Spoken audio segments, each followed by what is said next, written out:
Good evening there, everybody. What is happening? Hopefully, y'all are having a wonderful day today.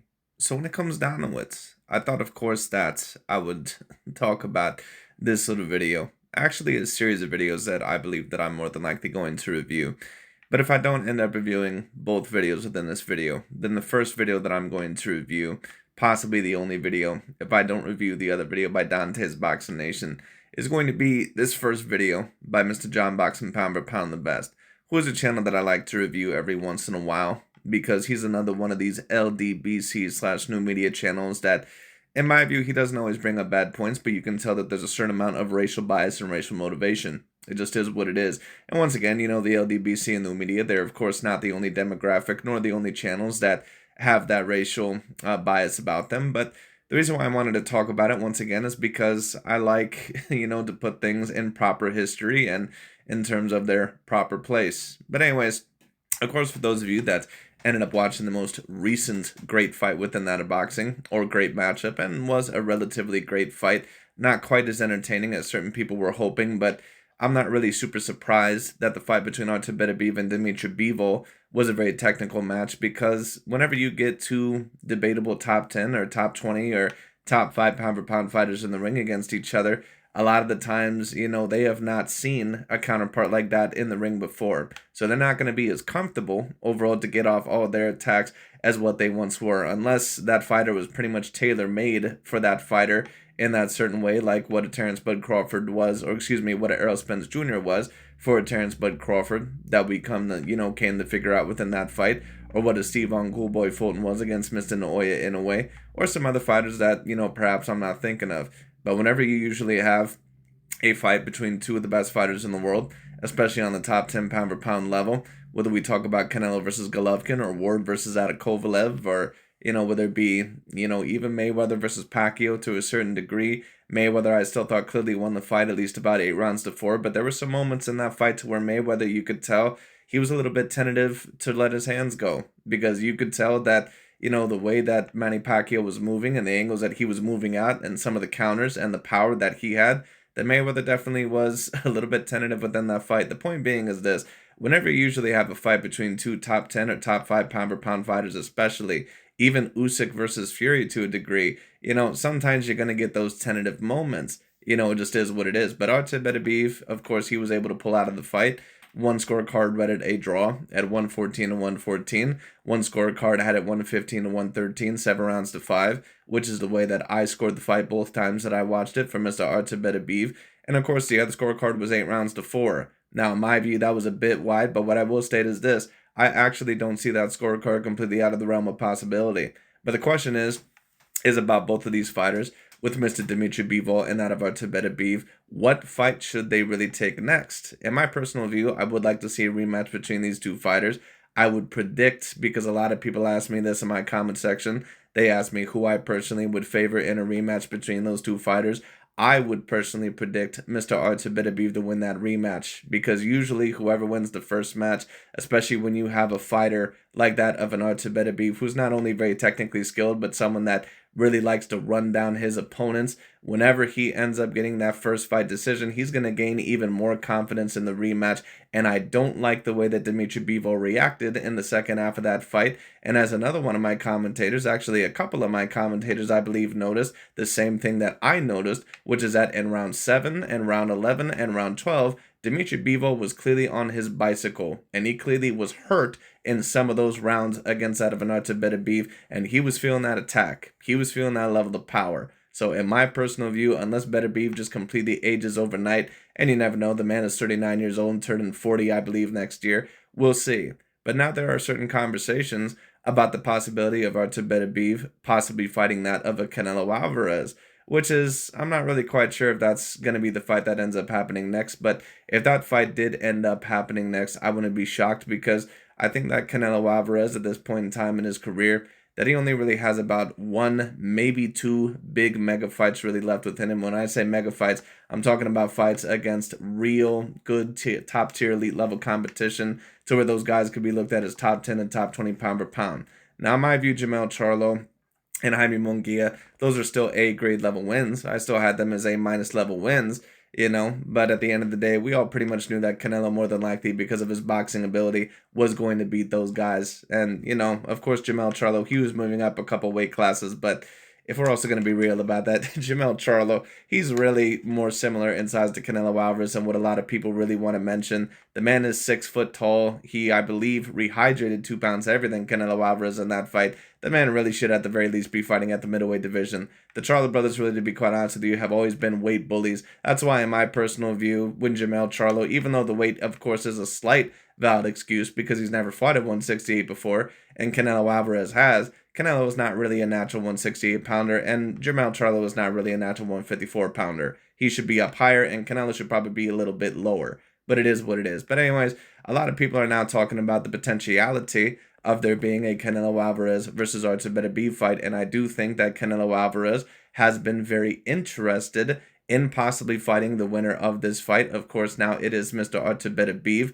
I don't necessarily know who Canelo Alvarez is going to face next, but if this fight did end up happening, I wouldn't be surprised because I think that Canelo Alvarez realizes overall that his career is coming to an end very, very soon. And I think that all the telltale signs are there, not only with, the way that he is kind of fighting as of recent, but also the way that he is talking. You can tell when he says certain things like, I love this sport and I love the sport of boxing. I love it so much. And, I'm going to have to regret that I have to retire from the sport someday.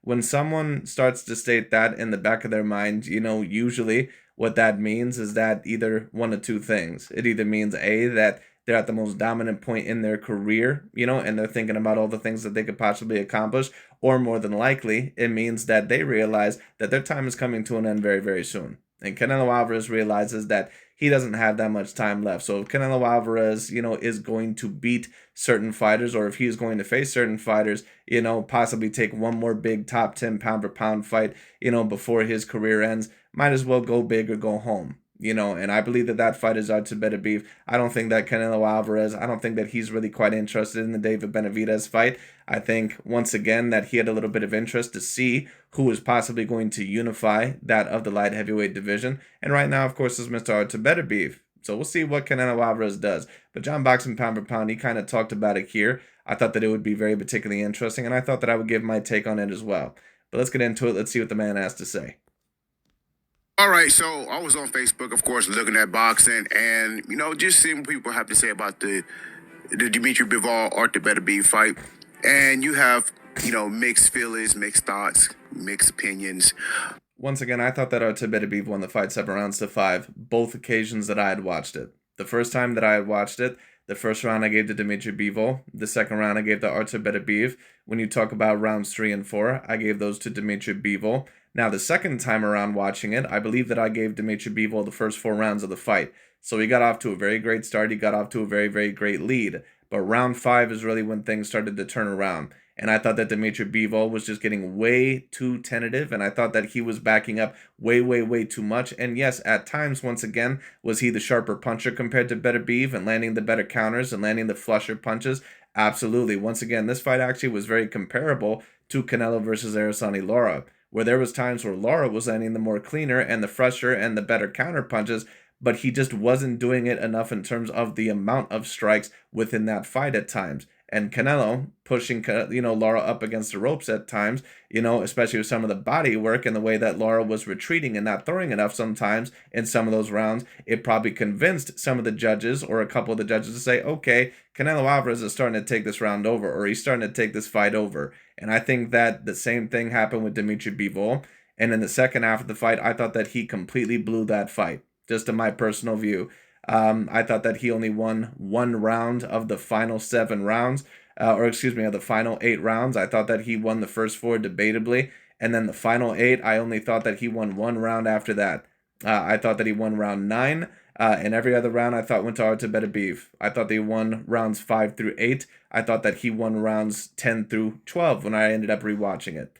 So once again, just in my view, Beterbiev, was he the cleaner or the sharper puncher of the two, always between the two fighters? No. However, was his ring generalship better than Dimitri Bivol in terms of getting his game plan across the board and in terms of looking more assertive and aggressive? And on top of that, was he also the fighter that did more damage, it appeared, and hurt Bivol more than what Bivol hurt him? Yes, absolutely, in my personal view. And that's what won Artur Beterbiev the fight in my view, and he was the rightful winner. A lot of people believe that Bivol won. A lot of people believe that Artur Beterbiev won.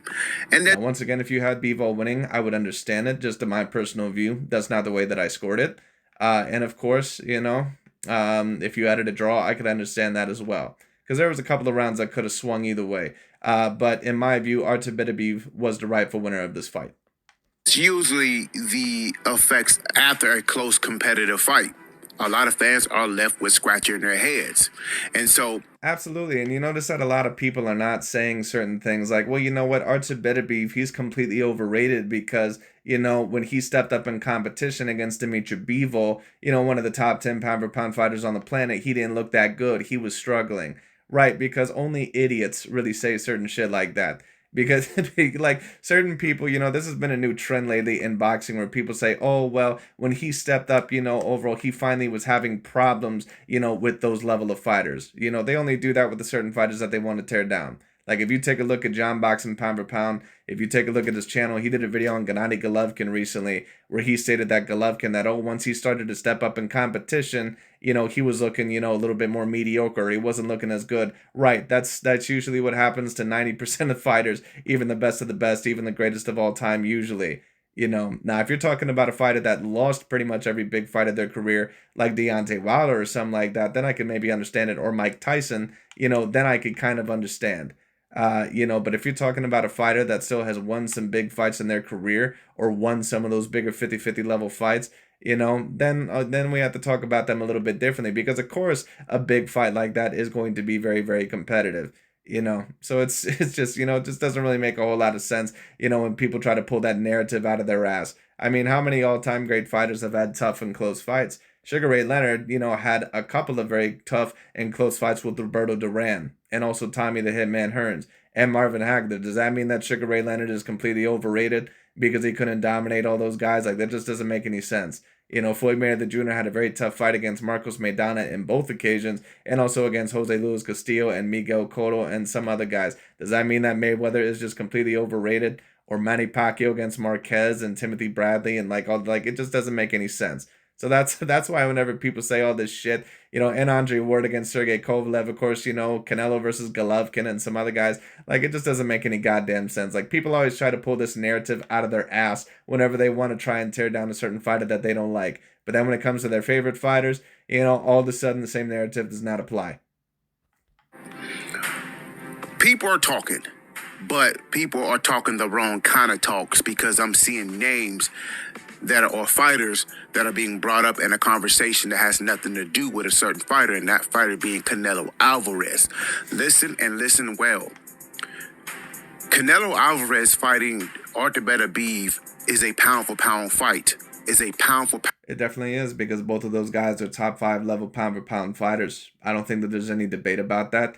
Once again, in my personal view, this is just my view, and I know that this is going to seem very rigid in terms of my opinion, but if you really know anything about boxing, you really know who the top 5 pound-for-pound fighters are. It's really not a debate. It's, when you talk about at least the top 5 pound-for-pound fighters in no particular order, it's Alexander Usyk, Terence Crawford, Naoya Inoue, Canelo Alvarez, and Artur Beterbiev. Those are the top 5 pound-for-pound right now. No one else is within the top 5 pound-for-pound. Not Devin Haney, not Gervonta Tank Davis, not Teofimo Lopez, not Junto Nakatani, not Jamel Charlo, not Errol Spence Jr., not Dimitri Bivol, not Jesse Bam Bam Rodriguez. Those are the top 5 fighters that are within the top 5 pound-for-pound right now. It is what it is. Matchup. Canelo Alvarez at this stage of his career does not take those kind of fights. Well, Canelo Alvarez is at the stage in his career to where he pretty much is going to have one mega fight left, and then that pretty much is going to be about it for him. And that's why I say that I would not be shocked if Canelo Alvarez ended up taking this fight, because I think he realizes that he really only has about one humongous legacy fight really left within him. I don't think that he really has much else left. I think that Canelo clearly has been aging as a fighter. I've been saying that now for the past couple of years. He clearly showed his age, in my view, against Munguia and definitely against Edgar Berlanga. He definitely is a slower fighter. But just to talk about this fight, do I think that Canelo versus Beterbiev is a great fight? I think it's a relatively great fight. I would not favor Canelo Alvarez within the fight in my personal view. And I think that it would probably be an 80-20 fight or 70-30 fight in favor of Artur Beterbiev. Not only just because of Artur Beterbiev's skills and his size and his power, but also because Canelo Alvarez, he's he's definitely not a natural light heavyweight. We've already seen him against Bivol. And I thought that Canelo Alvarez, I think that he took up, a step a little bit too far. Canelo Alvarez is not a natural light heavyweight. He's also really not a natural super middleweight. Now, he does balloon up a little bit more in weight when you talk about, his weight. But the thing is that when you talk about fighters like Andrade and the Charlo brothers and Danny Jacobs and all these other guys, what people don't tell you is that these guys, they rehydrate just as heavy as Canelo, if not even heavier than Canelo Alvarez. That's why when Jamel Charlo stepped in the ring against Canelo Alvarez and he rehydrated, he was 187 pounds. Now, to be fair, he's not usually that heavy in the ring, but he did it against Canelo because he had to basically when he moved up. But that's why Andrade was damn near against David Benavidez. Andrade was about 190 to 200 pounds. Edgar Berlanga was about 200 pounds in the fight against Canelo Alvarez. That's why it's like, dude, like people don't understand the size difference that Canelo Alvarez is fighting with these fighters. And then, on top of it, Canelo was what, 5'7" with a 71-inch arm reach? Like, people don't understand how great of a fighter you have to be overall to be that size to win belts all the way from junior middleweight to light heavyweight. Yes, he fought and beat Dimitri Bivol, but nobody expected him, and even Canelo did not expect Dimitri Bivol to beat him. Nobody. Well, more than likely, Canelo Alvarez did not expect him to beat Dimitri Bivol. But let me also state this, because a lot of people are coming up with this narrative now that Dimitri Bivol was just his complete cherry pick. No, it wasn't. Now, if you want to maybe state that Canelo Alvarez thought that Bivol didn't have quite as much power as what he did, I can maybe state that, But when you want to talk about a complete cherry pick, no. For people that knew shit about boxing, the thing is that most people really don't know anything about whatever particular sport that they're talking about. To be really quite honest with you, most people really don't know anything that's really coming out of their mouths. Most people, in my personal view, they're really not that swift, or not that knowledgeable. But the thing is that when you take a look at Dimitri Bivol, and even back then I commented and I said that's going to be a very tough fight for Canelo because Dimitri Bivol is no joke. Not only is he clearly bigger than Canelo Alvarez, but he's a dude that has an extraordinary level skill set. And for any of us that knew anything about boxing, professional boxing, we knew who Dimitri Bivol was. Dimitri Bivol was running through some of those contenders at the light heavyweight division. He ran through Joe Smith Jr., he ran through John Pascal, and he ran through Sullivan Barrera, and I believe even a couple of other guys. He also had a very extensive and great amateur pedigree. This point that, these people will bring up in order to strengthen their point whenever it comes to a fighter that they need to strengthen, like Israel Madrimov for having a great amateur pedigree, but then it comes to another fighter, then all of a sudden it doesn't matter anymore, anyway. Dimitri Bivol was that good until Canelo tried to cherry pick him and found out that this guy was actually pretty good. No, sir, only people that don't know shit about boxing really say something like that. Because once again, for those of us that have been watching the light heavyweight division for the past several years, we know that Artur Beterbiev and Dimitri Bivol have been the two best outstanding guys within that division ever since Sergey Kovalev and Andre Ward left that weight class. Canelo's not going to go up there and fight Artur Beterbiev. Not at all. That is a pound for pound fight. Canelo, at this stage of his career, does not take pound for pound fights. Well, I actually believe overall that there's a potentiality of this fight to happen. And I think that Canelo Alvarez realizes that he might potentially get more legacy points for defeating an Artur Beterbiev than what he would at David Benavidez. And what I'll state is this. I would not give Canelo Alvarez a great chance to defeat Artur Beterbiev, but an argument could be made that he has more of a chance against a Beterbiev than what he did against a Dimitri Bivol. Because Bivol is really a perfect type of fighter to beat someone like a Canelo Alvarez. Not only is he bigger than that of Canelo Alvarez and extremely strong, but on top of that, he's a guy that has certain abilities that you really need to try to counter Canelo Alvarez with, which is throwing in certain exchanges when Canelo Alvarez may throw and wind up on a shot and then not return his hand to his face. Now, he's improved on that certainly after the Dimitri Bivol fight. And Canelo, of course, he can move out of the range and he can, have great defense when he needs to. But he got a little bit too sloppy and lethargic within that fight, and it cost him. And another thing, of course, is that Canelo Alvarez has just never had super fast nor great feet. It just is what it is. So Dimitri Bivol, of course, he's naturally bigger, lengthier, and he's a guy overall that, uses a lot of great lateral movement. That also helped him a lot as well. Canelo Alvarez, one thing that he always has had a little bit of problems with is catching certain fighters with great lateral movement, great timing, and great counterpunching ability. Now he has improved at that over time, and he still has been able to beat certain great fighters that have great lateral movement, such as Billy Joe Saunders or Araceli Lara or Caleb Plant or even Danny Jacobs to a certain degree. It's not like he's never beaten fighters like that, but he does have a little bit of a problem with it. That is one of the kryptonites of Mr. Canelo Alvarez.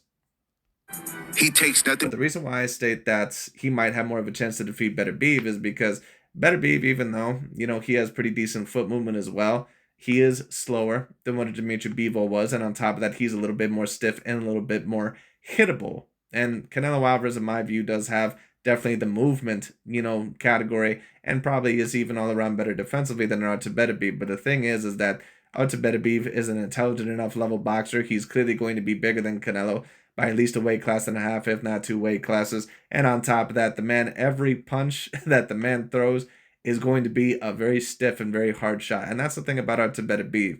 He doesn't have to throw with all his might with every single punch. Every punch that he throws is hard. And that's pretty much what Dimitri Bivol said right afterwards. Gimme fights. What's a gimme fight? Well, fights that everybody know that he's going to win. Which, by the way, is the same type of fights that Gervonta Tank Davis is fighting. But you'll notice that this guy right here, Johnboxing P4P, that when it comes to Gervonta Tank Davis, that he tries to make it seem like Gervonta is fighting this elite level top tier competition, which is bullshit, but it is what it is. But anyways, Gervonta is a great fighter, and I don't completely blame it on him this time because, once again, Lamont Roach Jr. was not his first choice. But let's just stop trying to pretend like Lamont Roach Jr. or some of these other guys like Isaac Pitbull Cruz or Mario Barrios are like elite level fighters. Like, just stop. It is what it is. Now when it came to Canelo Alvarez, to be fair, not all the opponents that he's fought as of late either have been completely A-grade either. I do think that Jamel Charlo, and I do think that, that Jaime Munguia, I think that those are A- level wins because those two were championship level caliber fighters when he did fight them. But Edgar Berlanga, in my view, is that an A-grade level fight? No, it's not. If he goes up there and try to fight one of those light heavyweights, even a Dimitri Bivol rematch, nobody knows who's going to win that fight. Not even Canelo knows if he's going to win or not. I would bet on Dimitri Bivol and Artur Beterbiev to beat Canelo Alvarez in both of those fights. I just think that they're a little bit too big for him. Canelo, in my view, once again, at this stage in his career, he's kind of a tweener. Between that of super middleweight and middleweight. He's really not a natural super middleweight. He's definitely not a natural light heavyweight when it comes down to it. And I just think overall that he clearly is slowing down as a fighter. Now, of course, Beterbiev is old. He's getting older as a fighter, but he, of course, has a lot of less wear and tear because he's not been fighting professionally like Canelo Alvarez has for about 19 years. That's a pound-for-pound fight. Canelo does not take pound-for-pound fights at this stage of his career. And if he does grab his balls and go up there and take a pound-for-pound fight against Artur Beterbiev, he's going to get crushed. Well, we'll see about that. I would also debate that Artur Beterbiev will beat Canelo Alvarez more than likely by a stoppage within that of the latter rounds or the middle rounds. But you never know. Canelo Alvarez, in my view, is the all-around more skilled fighter compared to Artur Beterbiev. I think that he has certainly better head movement and upper body movement. He's also a guy that, in my view, is probably, greater defensively. But, don't underestimate Artur Beterbiev's defensive ability. He is a great defensive fighter. He's a bit stiff at times, but he is a great defensive fighter. That's why he was able to beat Dimitri Bivol to a certain degree, because he does have great defense. At least, very, very good defense. So, here's what it is. Crushed. Even at 30. But I do wonder if Canelo Alvarez, if he actually would be able to stand in the middle of the ring with Artur Beterbiev, and if he was able to throw early, possibly even hurt Artur Beterbiev, or if he was able to drop him, or, overall if he was able to somehow push him back and get Artur Beterbiev to stay in the middle of the ring. I do wonder if Canelo Alvarez possibly could, in one last hurrah, possibly win that fight. Now, I wouldn't bet on it. I would bet on Artur Beterbiev to be smart enough and also pressure enough to beat Canelo Alvarez and more than likely stop him, but you never know. 9 years old, that man Artur Beterbiev is a freaking monster. And I still think Dimitri Bivol beats Canelo Alvarez. And so, I'm just a bit irritated with fans who actually believes that Canelo Alvarez is this crazy, skillful, athletic fighter. He's neither of those. He's not a Roy Jones Jr. He's not an athletic fighter. Canelo Alvarez has cement feet. He's powerful. He's a great counter puncher. Right, he does have, at times cement feet, but at the end of the day, that doesn't mean that you still cannot be a great athlete. When you take a look at Deontay Wilder lacks a lot in terms of the great skills department. He does not have good defense whatsoever. He has horrible feet and horrible coordination at times, horrible footwork when it comes down to it. He overextends his punches a lot, but Deontay Wilder is an excellent athlete. He's a guy that, is extraordinarily fast. He's extremely powerful. Canelo Alvarez, he doesn't have the quickest of feet, but Canelo Alvarez, one thing that he does have, at least at his best, is that he has extraordinary level punching power for his size. And on top of that, he has pretty good hand speed. Now, is he a guy that, of course, I would state as like a Roy Jones Jr. in terms of his athletic ability? No, he's not. But in terms of his skill set, in terms of all-around skill ability, is he more skilled than what Roy Jones Jr. was? At least in, especially in terms of the defense ability, yeah, he is. And I know that a certain amount of people are going to disagree with that. That's not me stating that, in my view, that Canelo was above Roy Jones Jr. necessarily in terms of the all-time greatness category. But there's a reason when Roy Jones Jr., when he started slipping a little bit older as a fighter, that his defensive ability was really starting to get exposed. Canelo Alvarez actually has all-time great defensive ability. Roy Jones Jr. did not have that. Roy Jones Jr.'s defensive ability was his athleticism, his speed, and his strength. Another fighter that was a little bit similar to that, even though I thought he had better defense than Roy, was a little bit of Sugar Ray Leonard. Muhammad Ali, another one of those fighters as well. Great catch and shoot fighter, but... And all those fighters, in my view, are debatably, within the top 10 greatest boxers of all time. He needs more than just that to beat someone like Dimitri Bivol and Artur Beterbiev. So if he goes up there, he's going to get crushed. Canelo Alvarez is not your Roy Jones. He's not super athletic. He's not super skillful. Canelo Alvarez has always been super skillful as a fighter. He's been extraordinarily skillful, actually, as a matter of fact. But in terms of an extraordinary athlete, is he quite on the level of a Roy Jones Jr.? No, he's not. He's not quite on the level of a Roy Jones Jr. But once again, that goes to show you the type of skillful fighter that Canelo Alvarez has to be in order, once again, to win titles from 154 all the way to 175, when really the man is probably a natural middleweight fighter. So once again, Canelo Alvarez is an extraordinarily skillful fighter. But the thing is that would I predict him to beat Artur Beterbiev? No, probably not, because when you talk about Artur Beterbiev, he also is another extraordinarily skillful fighter, and his athleticism level is just completely off the charts. He's not the quickest fighter that, anyone's ever seen, but the man has great stamina, and on top of that, the man's power level is just completely off the charts. Alvarez gets hit a lot, a whole lot. Well, Canelo Alvarez has gotten more hit in his more recent fights because he's clearly slowing down and aging as a fighter. But if you actually take a look at Canelo Alvarez at his absolute best, no, Canelo Alvarez actually does not get hit a whole lot. When you take a look at him actually in both Gennady Golovkin fights, he rolls with the punches extraordinarily well. He has a great shoulder roll. He rolls very well backwards with the punches. He has defended certain punches a lot better, even in the Dimitri Bivol fight. Take a look at a certain amount of those exchanges. Now, Bivol did hit Canelo Alvarez up quite a bit, but even when you take a look at some of those exchanges, he doesn't hit Canelo Alvarez quite as flush as what you may think. Canelo defends punches extremely, extremely well. So no, actually, Canelo Alvarez does not get hit a whole lot. Now, he did get hit, a decent amount more in his most recent fight against Edgar Berlanga.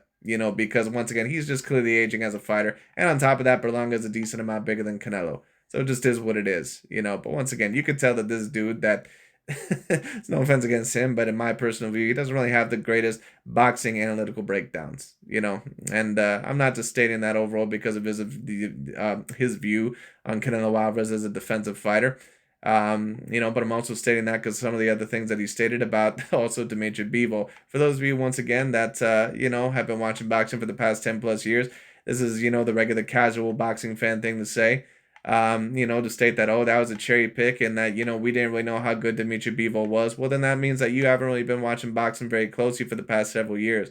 Because anyone that knows anything about Dimitri Bivol in the light heavyweight division, he's been one of the top light heavyweights there and one of the best fighters in the world now for a very, very long time. Now, was he top 10 pound per pound before Canelo Alvarez? No, because he didn't have the resume, nor did he have the belts or the accolades or the accomplishments. But people always knew that Dimitri Bivol had the potential to be debatably the best light heavyweight in the world. So this narrative of all this other bullshit about overall, like, oh, well, we didn't know who Bivol was. No, that's not true. People who didn't know shit about boxing didn't know who Bivol was. See, Canelo, he showed us who he is when he fought Floyd Mayweather Jr. That's who Canelo Alvarez is. Okay? Right, but let me also state this, because the thing is that, especially a lot of these pro black eat black channels, let's just be real about it. They keep trying to make it seem like Canelo Alvarez is just this fighter that has not has not improved whatsoever, or has not worked on his skill set, or not gotten better as a fighter over time. Ever since the Floyd Mayweather Jr. fight. Now, in my view, is Canelo Alvarez the skilled fighter that Floyd Mayweather Jr. is? No. Is he quite the complete fighter that a Floyd Mayweather Jr. is? No, even though he's a great complete fighter himself.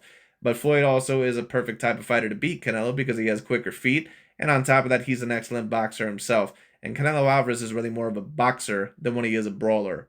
He's kind of a brawler boxer to where he wants to break you down incrementally. Of course, he can fight a little bit on the back foot as well, as we've seen with Jaime Munguia and Gennady Golovkin in the first fight, and some of the other fights, without throughout his career. But the thing is, overall, is that Canelo Alvarez, when you talk about him, he's more of a slick fighter. He's more of a counter puncher. He's really more of a boxer than what he is, at least a brawler, or someone that is just, just going to recklessly go in there and try to knock you out. That's not really what he is.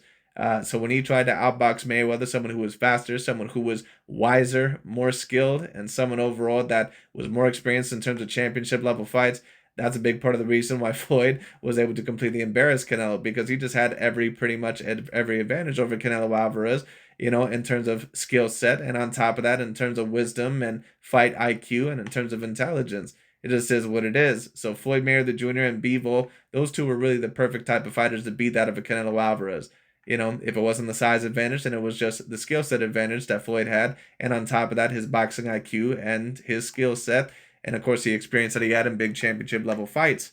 But it is what it is. But once again, people keep trying to act like Canelo Alvarez, like they keep trying to act like some of these other fighters are their favorite fighters, that even after losses that they've improved as a fighter. Like, remember Jamel Charlo after the loss to Tony Harrison? Oh well, take a look at how much he's improved. He beat Tony Harrison in the rematch and blah blah blah. A fight that he never should have ever lost in the first place when it came down to it. Then when it comes to Canelo after losing to Floyd Mayweather Jr., they keep just trying to act like Canelo Alvarez has just made no improvements throughout his whole entire career. Now, do I believe that Canelo would have beat Floyd anyway? More than likely not, no. But at the end of the day, Canelo Alvarez has improved as a fighter. You can tell that if you've watched his career closely, that he's gotten greater as a fighter. This is what it is. People try to do this bullshit all the time, where they like to say overall that, oh, this fighter hasn't gotten better. Take a look at this fight back then. But then when it comes to other fighters, they want to talk about how much they've improved. At the end of the day, Canelo Alvarez, just like a lot of other all-time great boxers, he's improved as time has went along. Now, as he still, remained with some of the same faults,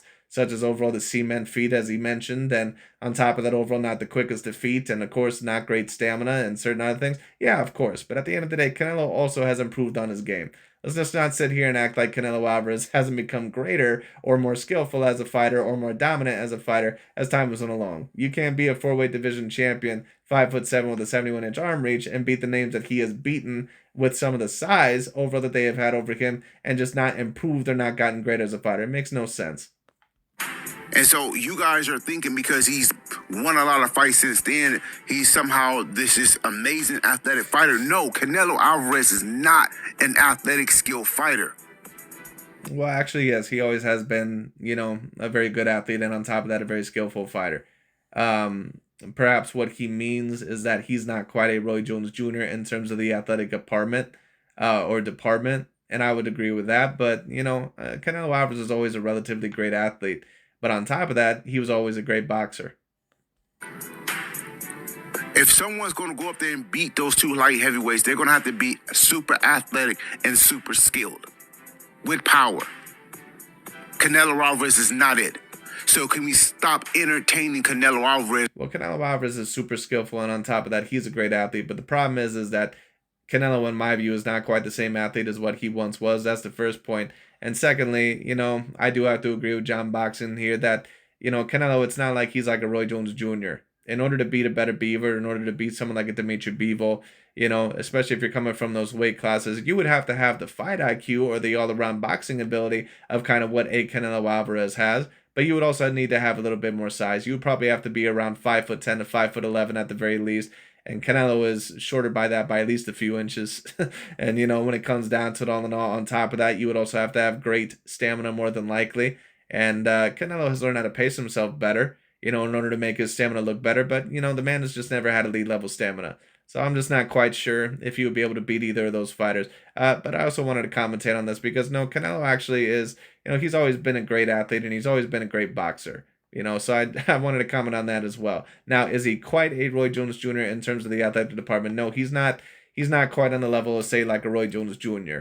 But when you talk about, great athleticism, yeah, Canelo's always been a great athlete. But once again, he's always been, a more skillful boxer or a great all-around boxer than what he was more of an elite athlete, and he still is a great athlete. Moving up there to fight Artur Beterbiev, and I'm not saying that fight shouldn't happen. I would love to see that fight. But let's not have a conversation like Canelo is that guy that's going to go up there and take control of the light heavyweight division, because he's not going to do it, because he cannot do it. Canelo, right, and he shouldn't be able to do it. You shouldn't be 5'7", shorter than Floyd Mayweather Jr., have a shorter reach than a Floyd Mayweather Jr., be someone, of course, that is bigger than Floyd in terms of the weight, but, someone that has, once again, is shorter than Floyd Mayweather Jr., has a shorter reach than Floyd Mayweather Jr., when it comes down to it, rehydrated about 180 pounds, 185. Of course, that's a bit heavier, but at the end of the day, some of these light heavyweights are rehydrating at 200 plus pounds. So when you talk about it once again, man, it's like, dude, like a lot of people don't understand the type of skill level that it would take in order to beat a fighter like that in the first place. And not just the skill level, but the size that you would really need in order to beat those guys. Like people, of course, would say, oh, well, Roy Jones Jr. would be able to beat them. Well, yeah, but Roy Jones Jr. was a guy that could have fit easily at 168 or at light heavyweight, really when he was at his absolute, peak size anyway. Canelo was not the size of a Roy Jones Jr. Roy Jones Jr. was a dude that really could have fit at the 168 to 175 pound weight class really quite naturally. Canelo was not that guy, man. Like Canelo, once again, is a guy that really should be fighting at 160 pounds. I don't think a lot of people really realize that, but it is what it is. Alvarez is not going to fight Artur Beterbiev. I think it's very possible that he might fight Artur Beterbiev, but we'll see, when that fight ends up possibly happening, if it does come to fruition. You guys see how dangerous Artur Beterbiev looked? And even in losing, Canelo's not going to rematch Dimitri Bivol, because Dimitri Bivol looked... Well, why the hell would you want to rematch Dimitri Bivol when Dimitri Bivol not only beat you in the first match, but on top of that, he was the loser of the unification match? Why the fuck would you want to rematch Dimitri Bivol for? Damn good, even in losing. So we can stop talking about Canelo Alvarez. Canelo Alvarez is going to stay at 168 and continue to give us these shit fights that we're not asking for. Anyways, that pretty much is about it for today. You can tell there's a little bit of hostility there. But, I understand, because Canelo Alvarez, in my view, he has not always given the fights that people have been asking for, at least for the past few years. But, I think that Canelo Alvarez does have a little bit of his sights on the unification winner of Bivol versus Beterbiev. Of course, right now it is Beterbiev. We'll see if a rematch, if that does occur, if it changes anything. In my view, it won't. But I wouldn't be shocked at all if Canelo Alvarez went after Beterbiev. Wouldn't be shocked at all. Because it sounded like Canelo Alvarez, even from a year or two ago, that this was kind of his plan anyway, to see who potentially could become the undisputed guy at the light heavyweight division. That way, he also could get rid of David Benavidez. Because David Benavidez, of course, is fighting at the light heavyweight division right now. And this is just my personal view when it comes to either David Benavidez or Morrell fighting Artur Beterbiev. In my personal view, David Benavidez especially, he's a snack for Artur Beterbiev. Like, that's not even a competitive fight. In my personal view, I would give Canelo Alvarez more of a chance over Artur Beterbiev than what I would David Benavidez. Because David Benavidez, in my view, once again, relatively great fighter, but in my view, a relatively one-dimensional fighter as well. He's gotten better as time has gone along, but once again, if you push David Benavidez back, in my personal view, which I guarantee you Artur Beterbiev would do, I don't really know how much weapons he's going to really have in his toolbox, or how many tools he's really going to have in his toolbox. Because to be honest with you, just in my personal view, I don't think David Benavidez has as much in his toolbox as either a Canelo Alvarez or an Artur Beterbiev. But it is what it is. But anyways, that pretty much is about it for today. We'll see maybe if I can review the Dante's Boxing Nation video. But if not, then that's pretty much about it for today. And thank you all so much for watching. We'll see where this goes. Should be very interesting.